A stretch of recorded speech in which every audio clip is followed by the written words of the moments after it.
নমস্কার, আমি ডাক্তার মানবেন্দ্র মণ্ডল। Hello হোমিওপ্যাথির YouTube চ্যানেলে আপনাদের সকলকে স্বাগত জানাই। হোমিওপ্যাথি সম্পর্কে যারা একটু আধটু পরিচিত আছেন তারা আর কিছু জানুক বা না জানুক, এই খবরটা অন্তত রাখেন যে হোমিওপ্যাথিতে বাচ্চাদের কৃমির জন্য একটি শ্রেষ্ঠ মেডিসিন আছে, আর সেটা হলো সিনা। কিন্তু আসল কথা হলো হোমিওপ্যাথি কখনোই কৃমির চিকিৎসা করে না।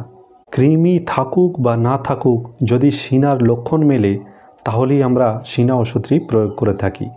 হোমিওপ্যাথির প্রত্যেকটি ওষুধ নির্ভর করে রোগীর চরিত্রগত লক্ষণের ওপর।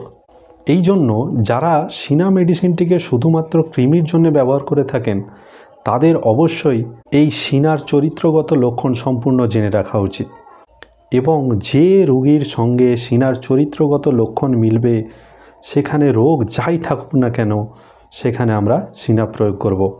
তাহলে আসুন প্রথমেই জেনে নিই সিনা রোগী দেখতে কীরকম।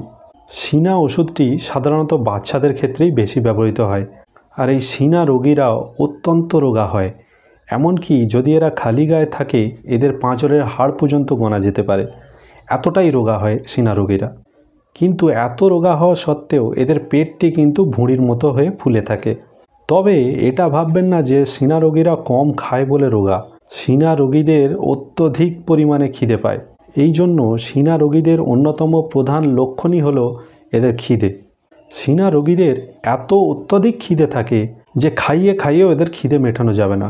সিনার রোগীরা যত পাবে তত খাবে, খেয়ে এদের পেট ভরে যাবে কিন্তু এদের মন ভরবে না, তাই আরও খাবার চাইতে থাকবে।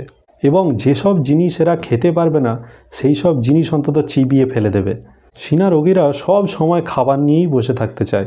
সিনার রোগীরা এতই হ্যাংলা স্বভাবের হয়, যদি কারো বাড়িতে গিয়ে এরা খাবারের গন্ধ পায় বা খাবার দেখতে পায় তাহলে সেই বাড়ি থেকে আর নড়বে না, একদম হাঁ করে সেই খাবারের দিকে তাকিয়ে থাকবে।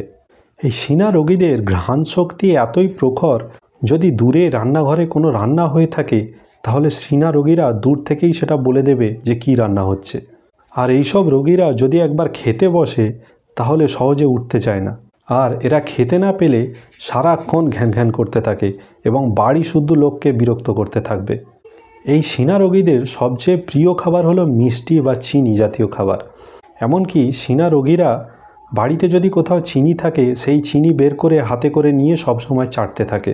সিনা রোগীদের আরেকটি অন্যতম প্রধান লক্ষণ হলো নাক সরসর করা ও দাঁত কড়মড় করা। সিনা রোগীরা যতক্ষণ জেগে থাকে তারা সব সময় নাক খুঁটতে থাকে, এমনকি নাক খুঁটতে গিয়ে নাক দিয়ে রক্ত পর্যন্ত বার করে ফেলে। এবং যখন তারা ঘুমিয়ে পড়ে তখন সারা রাত দাঁত কড়মড় করে। এটি সিনার একটি বিশিষ্ট লক্ষণ। অতএব ঘুমালে দাঁত কড়মড় করা এবং জেগে থাকলে নাক সরসর করা, এই লক্ষণ দুটি আপনারা অবশ্যই মনে রাখবেন। সিনা রোগীদের ঘুমটাও খুব একটা ভালো করে হয় না। সিনা রোগীরা যখনই ঘুমায় তখনই নানা রকমের ভয়ের স্বপ্ন দেখে এরা চেঁচিয়ে উঠে পড়ে। ঘুমের ঘোরেও স্বপ্ন দেখে এরা নানা রকম আবোল তাবোল বলতে থাকে। অনেক বাচ্চা বা শিশু আপনারা দেখে থাকবেন যাদেরকে সবসময় দোল না দিলে তারা ঘুমাতে চায় না। এটাও সিনার একটি বিশিষ্ট লক্ষণ। এবং সিনার রোগীরা যখন ঘুমায় তখন তারা সাধারণত উপুড় হয়ে ঘুমাতেই বেশি পছন্দ করে। সিনা রোগীদের আরেকটি বড় লক্ষণ হলো এদের রাগ এবং স্পর্শকাতরতা। সিনা রোগীরা অত্যন্ত রাগী স্বভাবের হয়। এরা যে কি চায় এরা নিজেরাও জানে না। সিনা রোগীরা ক্রমাগত নানা রকমের জিনিস চাইতে থাকে, কিন্তু সেসব জিনিস যখন তাদের কাছে দেওয়া হয় সেই সব জিনিসকে নিয়ে তারা ছুঁড়ে ফেলে দেয়। সিনা রোগীরা ক্রমাগতই ঘ্যান ঘ্যান করতে থাকে, কিছুতেই শান্ত হতে চায় না।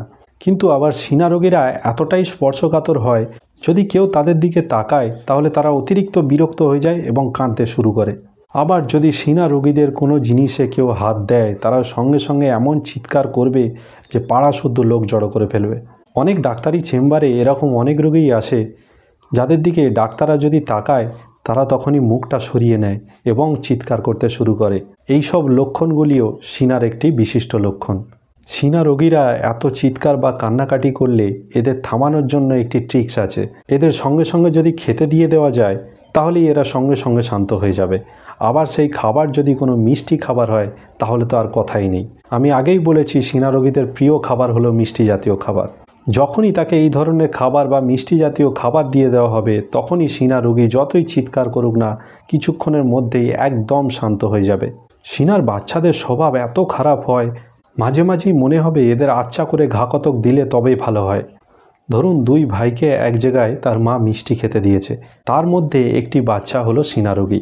এইরকম মিষ্টি খেতে খেতে যদি সিনা রোগীদের ভাই বা দাদা একটি মিষ্টি তুলে খেয়ে ফেলে, সিনা রোগীরা তখন জেদ করতে থাকে যে আমাকে ওই মিষ্টিটাই দিতে হবে, আমার ওই মিষ্টিটাই পছন্দ ছিল। তখন যদি তার মা এসে তাকে আরও দুটো মিষ্টিও এক্সট্রা দেয়, তবু তাকে শান্ত করা যায় না। সে তখন জেদ করে বসে যে মিষ্টিটাও খেয়ে ফেলেছে সেই মিষ্টিটাই আমাকে দিতে হবে, সেই মিষ্টিটাই আমার পছন্দ ছিল। এতটাই জেদি হয়ে থাকে সিনা রোগীরা। সিনার আরেকটি বড় লক্ষণ হলো এরা সব সময় কোলে থাকতে চায়, কোল থেকে এরা নামতে চায় না। এইসব বাচ্চাদের যতক্ষণ কোলে নিয়ে ঘুরে বেড়াবেন ততক্ষণ বাচ্চারা শান্ত থাকে। যেই কোল থেকে নামিয়ে দেওয়া হবে অমনি বাচ্চারা কান্নাকাটি আরম্ভ করে দেয়। বাচ্চারা সব সময় কোলে কোলে থাকতে চায়, কোল থেকে এরা নামতে চায় না। সারা দিন যদি এদের কোলে করে নিয়ে ঘুরে বেড়ানো যায় তাহলে এরা খুব শান্ত থাকে, কিন্তু যখনই কোল থেকে নামিয়ে দেওয়া হবে তখনই কান্নাকাটি চিৎকার আরম্ভ করে দেবে। আরেকটি লক্ষণ আগে উল্লেখ করলাম, বাচ্চাদের যদি কোলে বসিয়ে দোল দেওয়া হতে থাকে তাহলে বাচ্চারা খুব শান্ত থাকে, এবং দোল দেওয়া বন্ধ করলেই এরা কান্নাকাটি চিৎকার শুরু করে দেয়। সিনা রোগীদের খিদে খুব বেশি হলেও এদের জল পিপাসা কিন্তু অত্যন্ত কম, কিন্তু একমাত্র জ্বর হলে জ্বরের উত্তাপ অবস্থায় এদের জল পিপাসা খুব বেশি থাকে। সিনা রোগীদের জ্বরেরও একটি বিশিষ্ট লক্ষণ আছে। একটি নির্দিষ্ট সময়েতেই সিনা রোগীদের প্রত্যেক দিন জ্বর আসে, এটা সিনা রোগীদের একটি বিশিষ্ট লক্ষণ। যদি কারো 5টার সময় জ্বর আসে তাহলে দেখবেন যে রোজ 5টা বাজলেই তাদের জ্বর আসছে। এবং সিনা রোগীদের মানসিক লক্ষণ যেরকম খামখেয়ালি, এদের জ্বরের স্বভাবটাও অত্যন্ত খামখেয়ালি। সিনা রোগীদের জ্বর ক্ষণে ক্ষণে ওঠানামা করতে থাকে। এই দেখলেন 104 ডিগ্রি জ্বর আছে, আবার কিছুক্ষণ পরেই গিয়ে দেখবেন 99 ডিগ্রি হয়ে গেছে। আবার কিছুক্ষণ পরে যদি দেখা যায় দেখবেন আবার 102 ডিগ্রি হয়ে গেছে।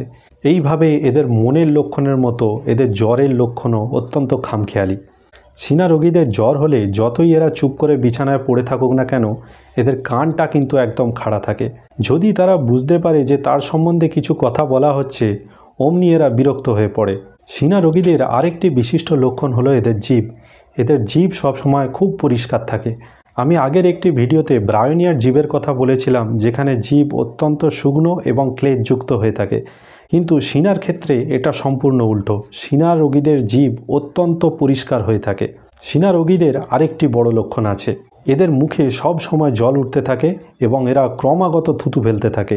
সিনা রোগীরা যেখানে কিছুক্ষণ থাকে সেখানে চারদিকে থুতু ফেলে ভর্তি করে ফেলে। এটি সিনার একটি অন্যতম প্রধান লক্ষণ। আজকের আলোচনার মাধ্যমে আশা করি সিনার চরিত্রগত লক্ষণগুলি আপনাদের সবাইকে বোঝাতে পেরেছি। সুতরাং সিনা ওষুধটি ব্যবহার করার আগে রোগীর মধ্যে যদি এইসব লক্ষণ দেখেন তবেই প্রয়োগ করবেন। দয়া করে অযথা হোমিওপ্যাথি ওষুধ প্রয়োগ করে হোমিওপ্যাথির বদনাম করবেন না।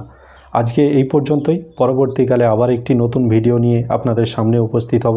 সবাই সুস্থ থাকবেন, ভালো থাকবেন, নিয়মিত শরীরচর্চা করবেন। ধন্যবাদ।